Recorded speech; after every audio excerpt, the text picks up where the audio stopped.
Hi, I'm Christina Troutwine, VP of Content and Partnerships at Hotel Business. Did you know you can turn your parking asset into a profit center? You can. That's right.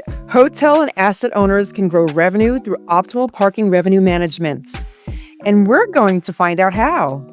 I'm here with James Hansen, Head of Partnerships at Ocra, and you'll hear it straight from the source. Welcome, James.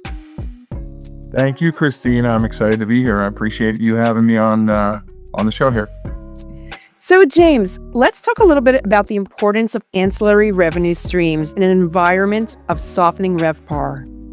Ancillary revenue streams have always sort of been there in the hotel space, but more often than not, they were also sort of an afterthought. And I would add a couple points on that. Ancillary revenue streams, number one, defining them, are typical revenue streams that are coming from, in hotels, non-guest room sources. So if we think of ancillary, we think of things like spa and other outlets that are operated in the hotel that are ancillary to the business operations of the hotel. And more often than not, that might include other revenue sources like parking, or in today's environment, a lot of hotels and resorts are charging guest add-on fees, whether we call it a resort fee or a destination fee. So these ancillary revenue streams have always been there, but I will tell you that they have never really been managed the way that we think about managing our guest room inventory and revenue managing our guest room rates. So the importance of this is, paramount today in a market where RevPAR, frankly, is not growing at the same clip it was all throughout the early and mid 2000s, certainly not at the clip that it was post-COVID, when we saw a big bump on the revenge travel, if you will. And then softening RevPAR, what that does is create an opportunity, actually. It creates an opportunity for hoteliers to look for other sources of revenue, and this is where ancillary revenue streams can really kick in. Okay, so let's expand upon the idea of opportunity. How can you integrate parking revenue into broader hotel revenue strategies? I can tell you this, Christina, as a 20-plus year hotel operator myself, I have been involved with countless amount of hotels that have great parking assets. And what I mean by that is wonderful parking lots, buildings or structures, whether it's a garage or some type of covered parking lot. And what I've always had in the back of my mind was, wow, I'm managing and operating this great lot here, and it's more often thought of as a feature or amenity or a benefit to our guests in the hotel. But every night, much like a hotel room that isn't occupied, I have empty parking spots that are sitting there, not being utilized, not by a guest, not by one of the team members at the hotel. How could I involve this to A, use those spots, and B, more importantly, generate income and revenue out of it? And so the way we could integrate parking revenue into the overall strategy is think to ourselves when we're doing things like creating our annual budget, which is a process every hotelier goes through each year.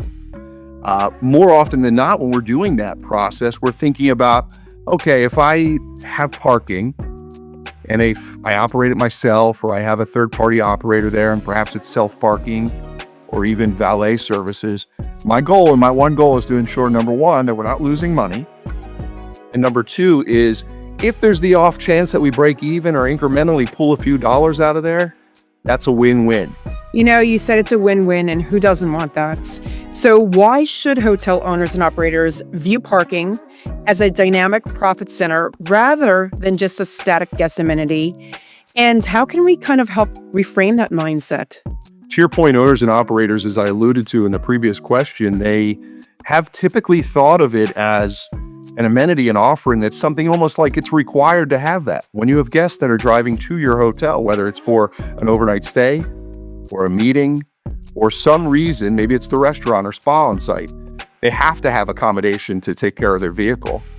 And so it's always been thought of in that light. It's an amenity, it's an offering. But when reality is, particularly when you talk about a solution like ours, or a solution that allows you to sell those spots to non-hotel guests, all of a sudden you turn something that historically has been thought of as or more so as an afterthought of, yeah, let's hope that is a break-even point for us, or it doesn't put any stress, strain, or cost basis on our hotel.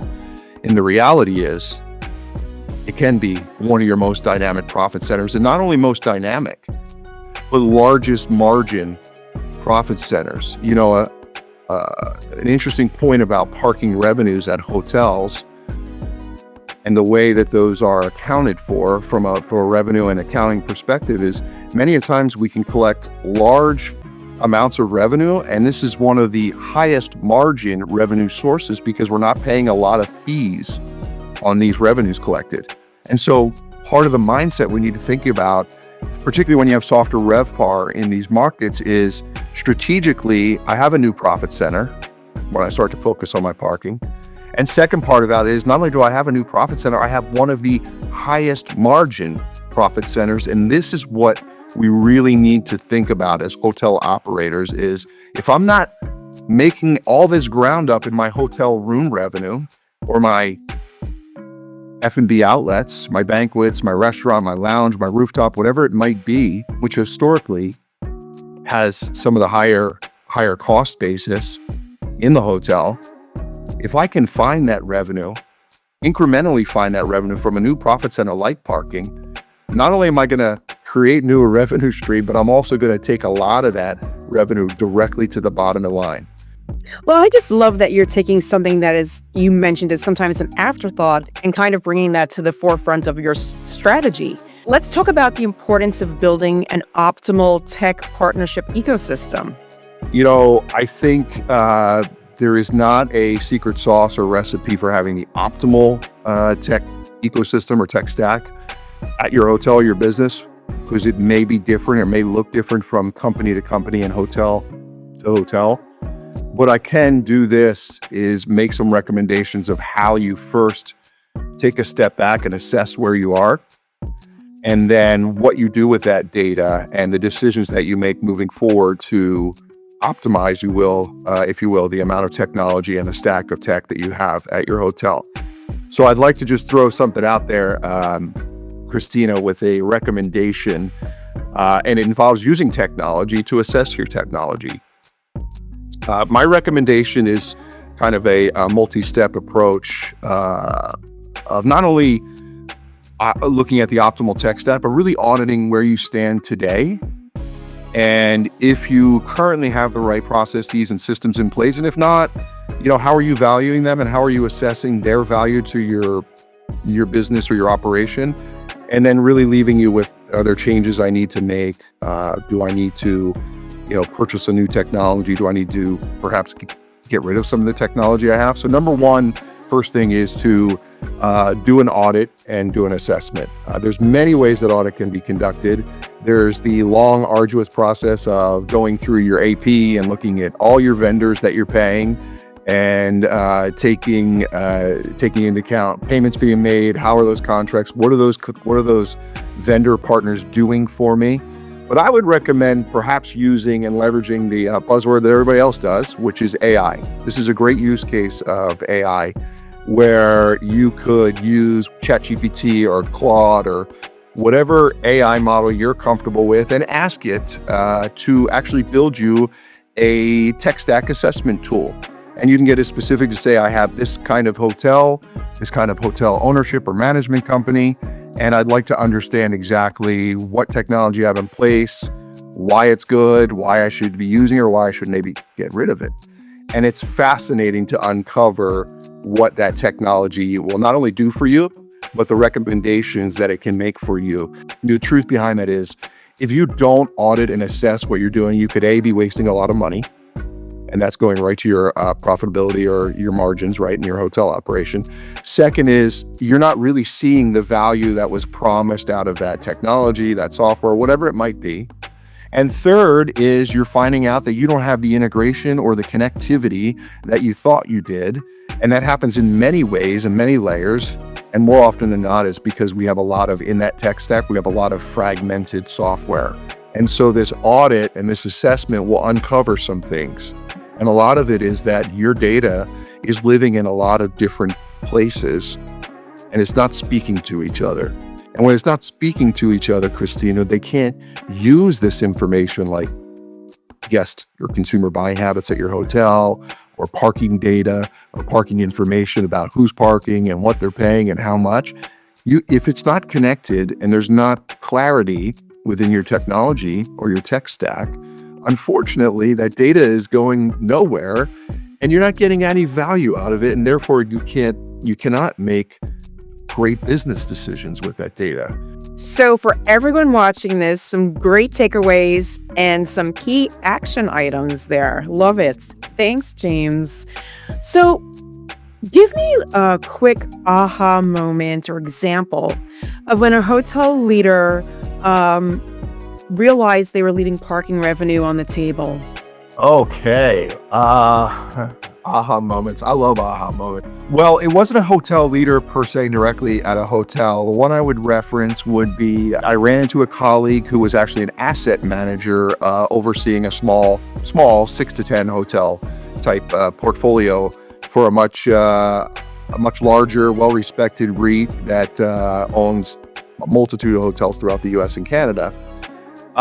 In speaking to him, I was actually relatively interested to understand how were they managing and ensuring that they were maximizing the revenues coming in from their parking channels. And he kind of gave me a look like, well, that's a strange question. Why do you care what we're charging our guests? And I said to him, I won't forget, I said, well, actually, I'm not really interested in your hotel guests because that's your captured audience you already have there. How much income are you creating from your non-hotel guests? And I would add a little side note that the lion's share of his hotels were what we call off-airport locations, really ideal to maximize revenue from non-hotel guests that park there. They do the park and fly, park there, fly out, come back and have their vehicle at the hotel. So his quick answer was, well, I don't know. I'm not even sure if we do that. And you're like, great opportunity. Well, knowing what I know about parking and what I've learned here in my stint at Ocra is 3 of those markets that he was in, SFO, San Francisco being one of them, are dynamo markets for off-airport guest parking. But I said to him, you're missing a huge opportunity. He goes, well, what do you mean? And I referenced a current client of ours who's also a large REIT owner. And I shared with them the case study of in 2025, this enormous, exceeding $3 million in incremental revenue we created for that group. And his face looked at me and he goes, almost like more than it was the aha plus the aha. And is that real? Like too good to be true almost, Christina? So I said, let me do something for you. We'll run a quick assessment. We do a quick revenue analysis and a pro forma for him. And when I sent that to him, he said, like, my aha moment at that point was like, eyes open, I'm going to be a hero, meaning him. I'm going to be a hero when he goes to report to the committee about this new revenue stream for 6 to 8 hotels, creating hundreds of thousands of dollars of very profitable, right, almost right to the bottom line income stream from a new profit center that we talked about, because they were not capitalizing on selling those spots. And when we got involved and he had his aha moment about this, he's become such an advocate for us that he refers a lot of his colleagues and friends to us and is like, I've got the best solution in the world. I've had such a great time talking to you today, James. Thank you so much for your time, your insight, and all the information about Ocra. Thank you, Christina. It's always a pleasure.